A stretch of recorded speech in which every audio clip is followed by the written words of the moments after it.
Hey everyone, I'm Steve from GamersNexus.net, and today we're doing something a bit different. We are doing an AskGN video. So this is something I wanted to do for a while. Basically, we're taking your comments on the YouTube channel, on Twitter, and stuff like that, and we're just going to address some of them here for the comments that need a little more depth or are perhaps just interesting comments in general, and I'm sure you all know what I'm talking about. So that's what we're doing here. This is the first AskGN video. If you have any questions for the next video, leave a comment below or on any of the other videos on the channel. I do read almost all of them for the most part. And we're going to start right off here with a comment from BlueBlur58 posted on the AMD A10 7870K APU review that we posted recently. And BlueBlur says, "Good Lord, what is that?" Now, I'm not really sure to what BlueBlur is referring with this comment, but I would assume that to answer your question, the obvious choice is either going to be hair or the AMD APU that we were reviewing. So that hopefully answers that question. Moving on to something a bit more in-depth, there is a good question from, excuse me on the pronunciation here, Suvik Chakraborty, who posted on the Intel i7 6700K review we did recently. That would be the Skylake platform, the first exposure to Skylake that we had. And Suvik asks, does Skylake support DDR3? This is actually a really good question and one that does need to be addressed. So Skylake is an interesting platform.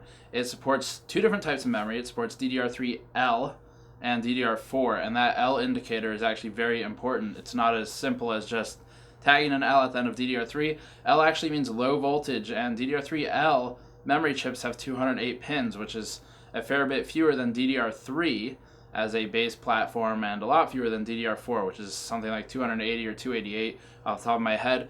And DDR3L is something that has been around for a little while. It's used very commonly in certain types of laptops and other mobile devices or ultra portable computers.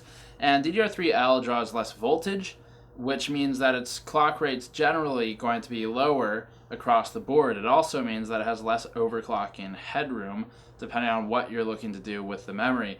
So DDR3L and DDR4 are quite a bit different, but DDR3L and DDR3 are also different. So yes, Skylake does support a form of DDR3, but it is the low voltage form, so you have to buy special memory for it.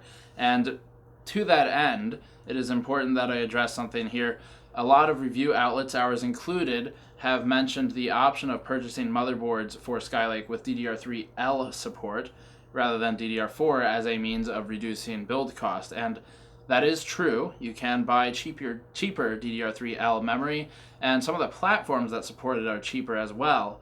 But the one item of note here is that if you have an existing system with DDR3 memory for Haswell or similar, you can't rip that memory out and just move it over to Skylake because it's not the correct low voltage form of DDR3. So that is an important item that is worth pointing out, and a good question by Suvik. The next question is sort of interesting. It's from 21EC, and this was posted on one of our other recent videos. 21EC asks, coming from a Q9550, should I pick up the i7 4790K or the i7 6700K? And then goes on to add, parenthetically, I'm a gamer, but I'm also working with 3ds Max. So that's something that actually changes the answer to the question quite a bit. The first and shortest bit of information I should say here is that I have not specifically tested the 4790K or 6700K in 3ds Max. I have not compared their performance against one another in that particular piece of rendering software, so I don't have first-hand knowledge of the exact gain from the 6700K, if there is one, in 3ds Max.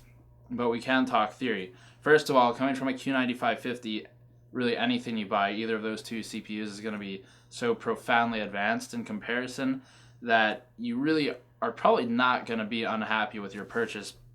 And the Q9550 was a very good CPU. It was one of the first quad-core CPUs. It came out around the time the Q6600 came out, which was actually my first quad-core CPU, and the same for a lot of other people, I believe. So Q9550 was good, but it's definitely dated.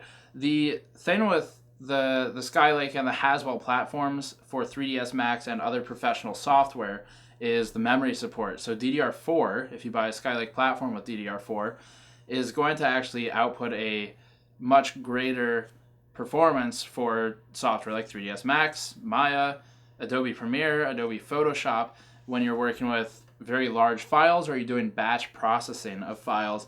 And the reason for that is because DDR4 has a much greater memory bandwidth, part of which is fueled by its increased frequency. So DDR4, you can find memory in the 3133 range pretty easily, and there's some stuff that's listed at 3800. I haven't really tested that yet. I haven't validated that it's stable, but 3133 definitely is a frequency you can buy a DDR4 pretty safely.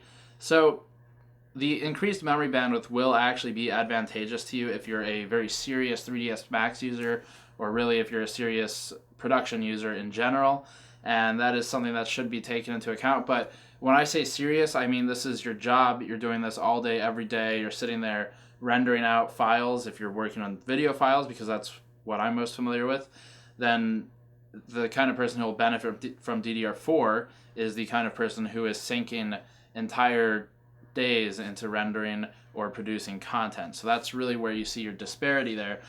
At the end of the day, the 4790K is a very good CPU. You can get pretty fast DDR3, and coming from a Q9550, there's really no wrong choice. If you're working in a professional environment, then definitely investigate the option of the 6700K and DDR4. I'm not a source of authority on that because I haven't tested 3ds Max personally. I would recommend websites like Puget Systems. They are a system integrator, so keep that in mind, grain of salt, etc. But they do some pretty cool tests, and we actually use their tests as a source for what we put in our render rig for working with Adobe Premiere. And there are other sites similar to that that work with the creative tools.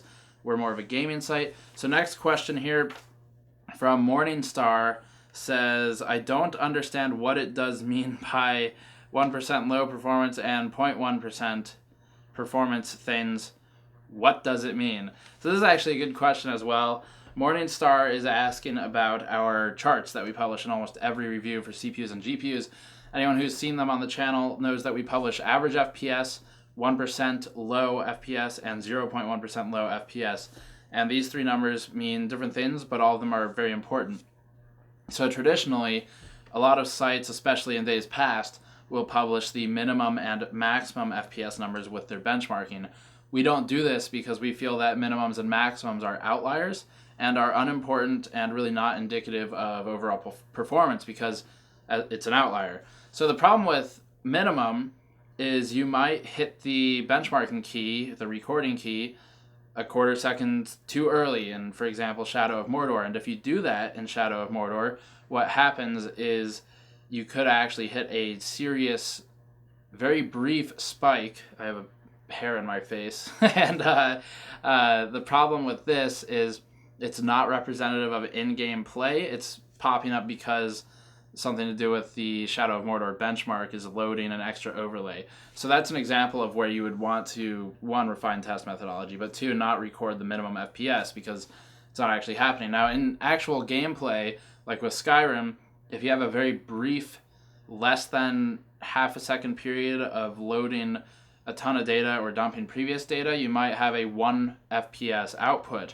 for a fraction of a second. So that's another place where minimum is not great to measure. And it's important to note that 0.1% and 1% actually do take some of the lower times, but they average them. So in the case of 1% low, it's the 99th percentile performance of the game.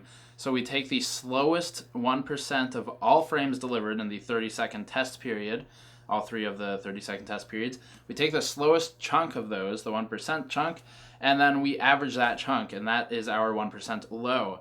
So in the case of a lot of games, maybe you have 60 FPS average output, but you have a 30% 1%. But you have a 31% low. One of the best examples for why we measure these metrics is GTA 5. So we recently published a CPU benchmark looking at the G3258 and the 760K and a number of other low-end CPUs. And the thing here is that the G3258 outperformed the 760K Richland APU in terms of average FPS, but the 760K had a better 0.1% low. The GT258 had a 4 FPS 0.1% low, but a faster average FPS. So this is important because when you're playing the game and you get really fierce stuttering or frame drops or whatever you want to call it colloquially, the slow frames that you're seeing can be measured in 0.1% or 1% lows, and that is actually very damaging to the gameplay experience, and is something that we want to reflect in our testing and convey to the readers what's actually going on here, because with some drivers, AMD's old drivers and some of NVIDIA's past drivers before this became a thing, frame time testing became a thing, there were actually very poor performing metrics for certain GPUs when looking at the 1% and 0.1% lows, but their average FPS was very high. In benchmarking, that looks great. In real-world gameplay, you see and pick up on those stutters and frame drops, and it's really a lot harder to get into the immersion of the experience. So that is what those numbers represent. I'll try and get a full video and article up online in the future talking more in depth about all of that and how it all works and how we measure it. But that's sort of a brief overview for those who are unfamiliar with what it means and why we test it. I would strongly recommend or suggest looking at Tech Report and PC Perspective for more information on frame time testing. They innovated a lot of it, and they've done a pretty good job reporting on it. One of the last questions here it's from BU7 saying Killuminati, something to do with the Illuminati, asks, is 980 superclocked worth getting? So we've done a video on superclocked versus non-superclocked cards in the past. I'm assuming Illuminati here is referring to the EVGA 980 because that is generally who calls their pre-overclocking superclocking. So with superclocking, all that means is that they have pre-overclocked the video card or the GPU beyond reference. And just because the 980 Ti is something I've memorized, the reference clock of the 980 Ti is 1000 megahertz. If you buy, for example, a 980 Ti hybrid by EVGA, I think it's 12 something, maybe 1228 megahertz. So that's a pretty substantial overclock, and it does actually have a big impact on gaming performance, as we've seen in our hybrid or the liquid-cooled 980 Ti testing. And that's definitely an important factor, but it's a bit of an outlier because normally when you're talking about overclocked and superclocked cards, they're not a gap as big as 200 plus megahertz. They don't produce that big of an FPS output. So looking at the 750 Ti that we tested ages ago, the conclusion of our test was that there is very little impact on the superclocked card's performance with its pre-overclock applied versus the reference 750 Ti, which we also had. We had both cards. And that made it really not worth getting the superclocked card unless the price difference was so small that it didn't matter. So if you had like a 750 Ti superclocked card for $10 more, sure, get it, whatever. Not a big loss, and you might even gain a couple FPS. We're talking 1 to 4 FPS in the average metrics normally for superclocking. At the higher end, the 980 and similar cards, it just depends on which model you're talking about and how big the pre-overclock is. In general, if there's a big price difference, it's not worth getting it. And you can also normally apply that overclocked or pre-overclocked setting very easily on your own using Precision or Afterburner or any number of other software suites. It's pretty easy to apply most of those moderate pre-overclocks. So that is certainly a backup plan in the event that you do want an overclocked card. Hopefully that helps with that question. We've tested a few of these things in the past. Search the channel for superclocked or superclocking and you should find it. And then finally a comment from Jan Christopher Estelman, who said first. And to that I say, no, you were not. You're actually the second comment on the video. But good try. Try again on this one. That is all for this AskGN video. Please leave questions in the comments below and in the other videos. As always, thank you for watching. We really appreciate that you guys have been into the content. It's a lot of fun to produce, and I want to keep producing it. The team's been expanding, so things are going well over here at GN. And of course, check out our Patreon page if you haven't yet. I know I probably sound like a broken record, but it does actually help quite a bit to get any amount of support on Patreon because we're trying to shift away a bit from the traditional advertising model and that helps a good deal in that endeavor. So that's all for this time. I will see you all next time. Peace.